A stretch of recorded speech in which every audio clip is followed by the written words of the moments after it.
ध्यान धारणा समाधि पर महायोगी पायलट बाबा जी से पूछे गए प्रश्नों के उत्तर की इस वीडियो सीरीज में एक बार फिर से आपका स्वागत है।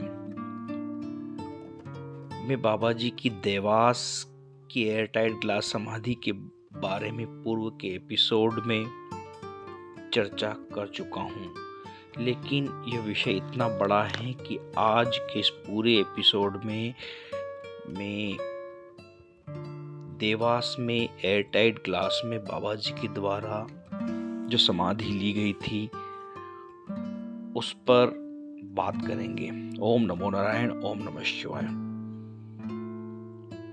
अप्रैल का महीना था। चैत्र नवरात्रि में महायोगी पायलट बाबा जी द्वारा मिश्रीमल नगर देवास में एयरटाइट ग्लास समाधि का आयोजन रखा गया था।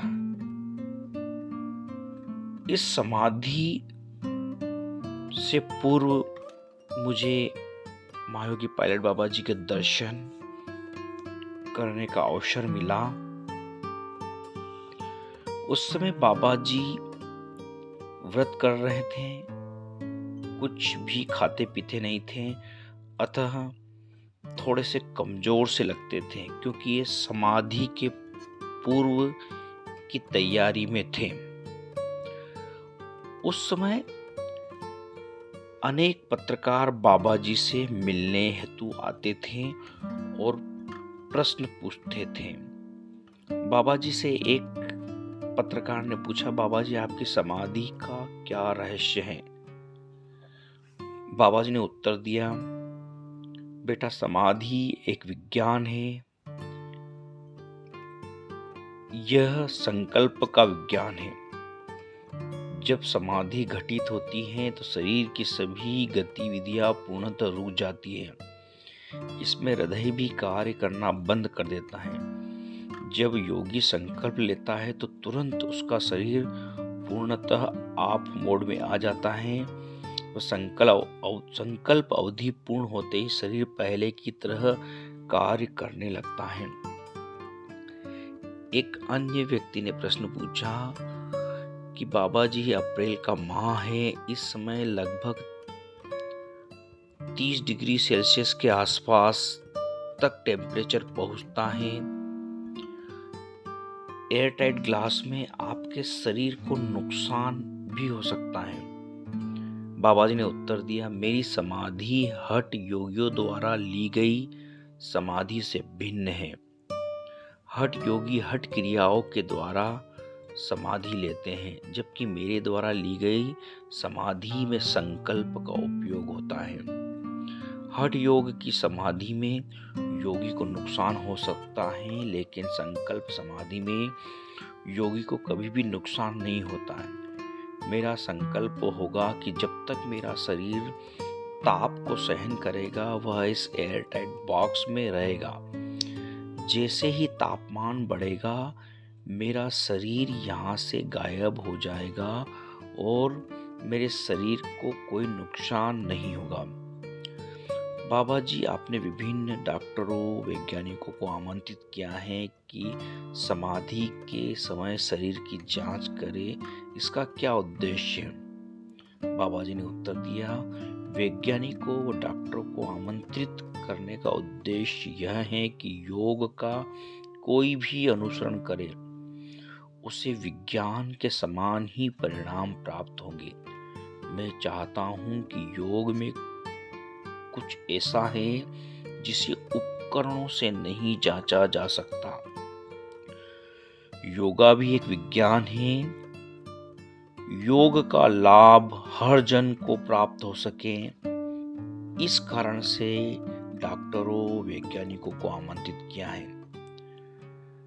पायलट बाबा जी ने समाधि के एक दिन पूर्व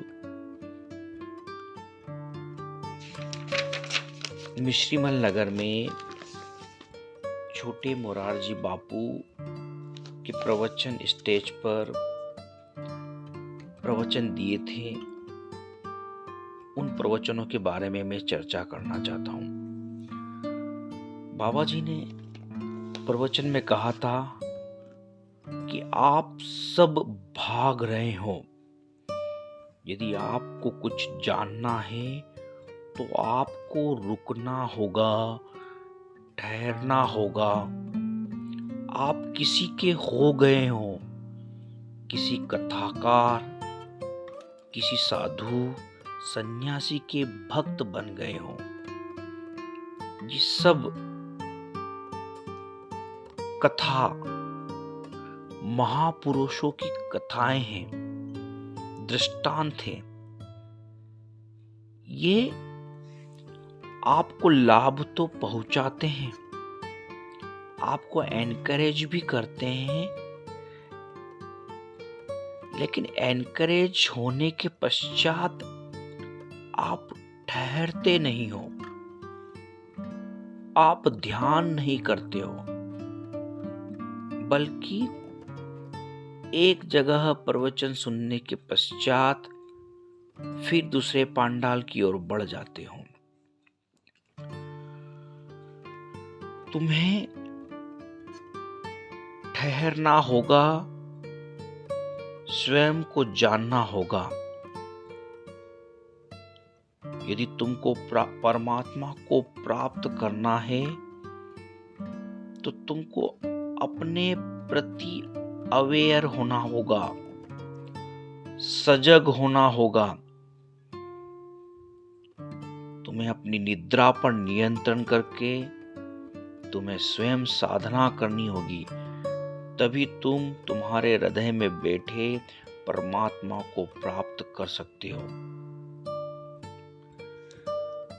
अगले दिन ठीक 9 बजे बाबा जी ने एयरटाइट कांच के ग्लास में समाधि में प्रवेश किया। बाबा जी ने कांच के बॉक्स में प्रवेश किया तथा सुखासन में बैठकर एक क्षण में ही समाधि में प्रवेश कर गए। कांच के बॉक्स को चारों ओर से पर्दों से ढक दिया जाता था। प्रत्येक 2 घंटों में पर्दों को हटाया जाता था।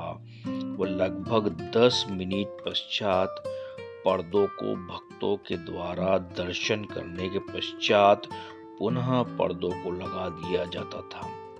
प्रातः 9 बजे, 11 बजे, 1 बजे, 3 बजे, 5 बजे व 7 बजे दिन में प्रत्येक 2 घंटों में पर्दों को हटाया जाता था।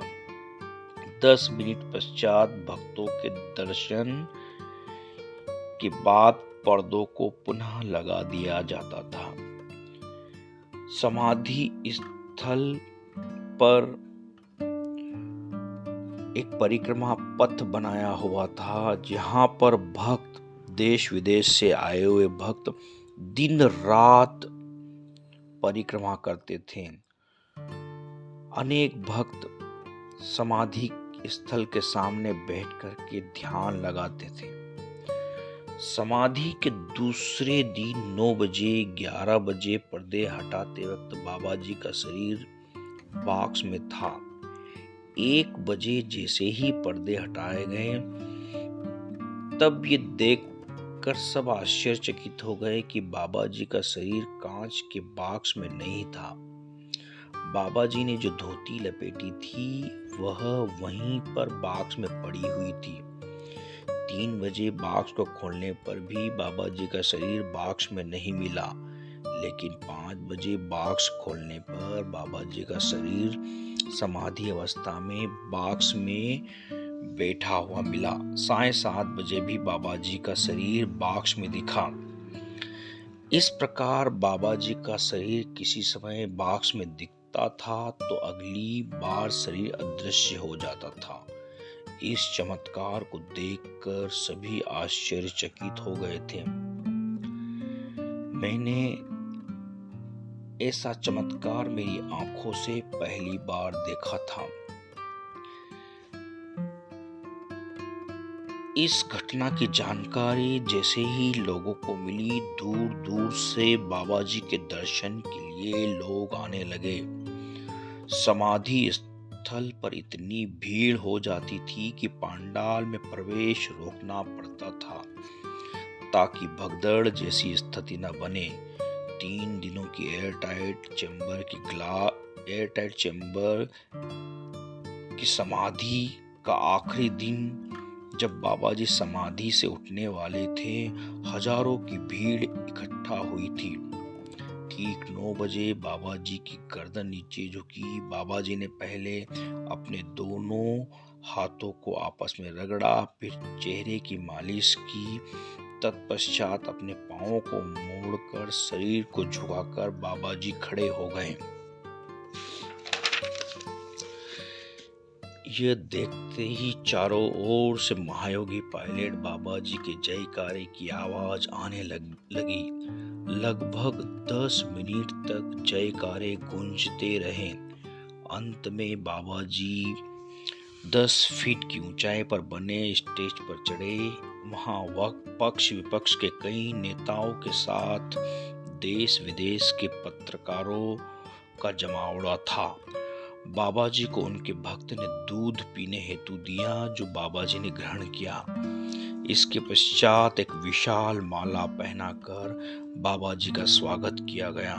इसके पश्चात बाबा जी का प्रवचन आरंभ हुआ। उसके बारे में मैं कुछ अंश आपको बताता हूँ। आप सभी भक्तों को नमस्कार। आप सभी नगर वासियों व देश विदेश से पधारे सभी भक्तों को मेरा आशीर्वाद। आप सभी सुखी रहें व अपने कार्य में सफल हों। आप में से कुछ लोग पाप कमाने यहाँ आए हैं। वे लोग भक्तों के मोबाइल चोरी करते हैं, उनके कीमती सामान चोरी कर रहे हैं।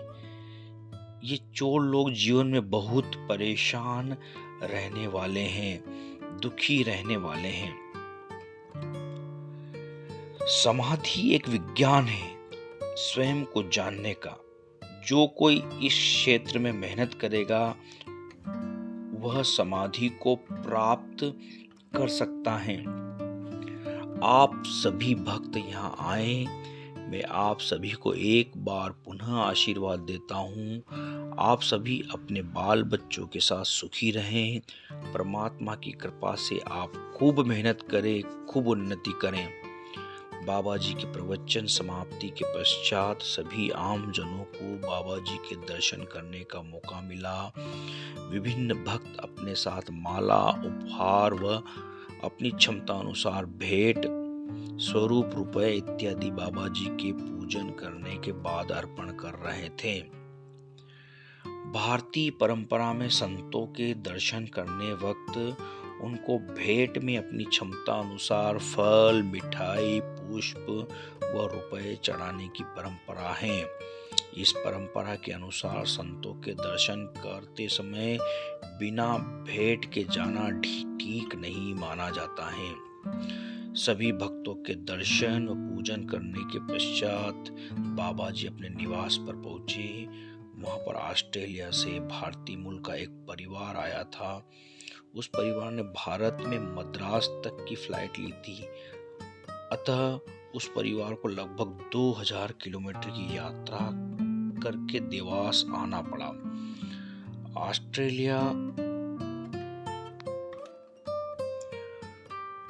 ऑस्ट्रेलियन दंपति के बच्चा जो क्रिकेट खिलाड़ी था, उसने बाबा जी से प्रश्न पूछा कि मुझे ऑस्ट्रेलिया की क्रिकेट टीम में जगह मिलेगी या नहीं।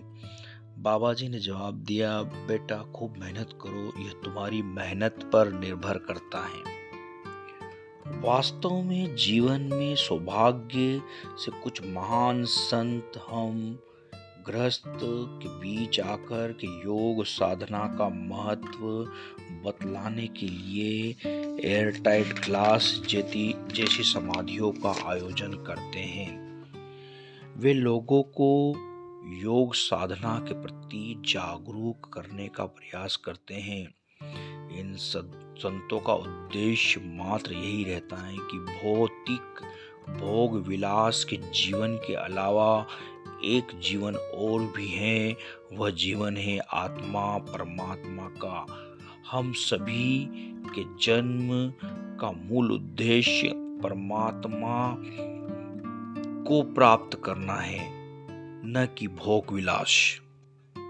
समाधि स्थल पर मेरी मुलाकात कई संतों से हुई। उनमें से एक थी भारद्वाज माता जी, जो घंटों ही समाधि के सामने बैठ करके ध्यान किया करते थे।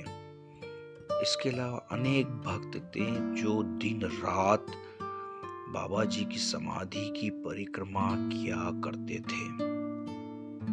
इस एपिसोड में मैं बाबा जी की रतलाम में 1992-93 में जो जल समाधि हुई थी उसके बारे में भी कुछ चर्चा करना चाहूँगा।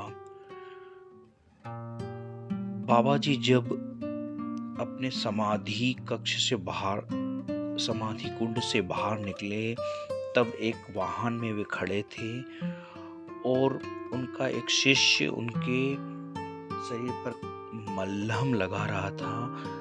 बाद में पता चला कि जो टैंक बना था, वाटर टैंक, उसमें सीमेंट से रिएक्शन होने के कारण बाबा जी के त्वचा पर कहीं कहीं घाव हो गए थे। 1992-93 में मैं बाबा जी के करीब रहते हुए भी उनसे दीक्षा प्राप्त नहीं कर पाया। इस बारे में मैंने बाबा जी से प्रश्न पूछा था, तो बाबा जी ने उत्तर दिया, अच्छे संस्कार का उदय होता है तभी तुम अच्छे संतों से जुड़ सकते हो।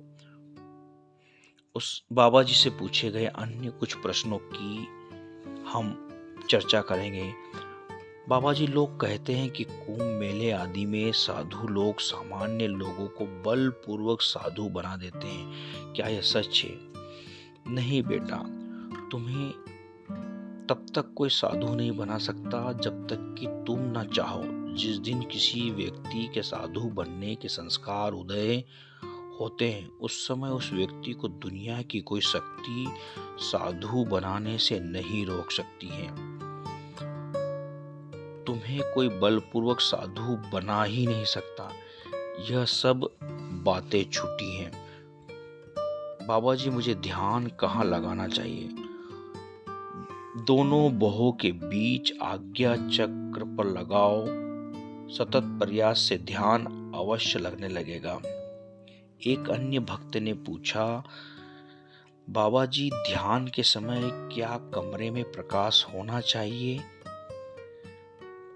बाबा जी का उत्तर था, हमें नेचुरल प्रकाश में ध्यान करना चाहिए। ध्यान करने वाला कक्ष हवादार होना चाहिए। यह एपिसोड बहुत बड़ा होने के कारण बाकी की चर्चा हम अगले भाग में करेंगे। आप सभी खूब ध्यान करें, खूब मंत्र जाप करें, और यदि हमारा यह वीडियो पसंद आया हो तो इसे लाइक करें, शेयर करें, सब्सक्राइब करें। ओम नमः शिवाय, ओम नमः शिवाय। महायोगी पायलट बाबा जी की जय।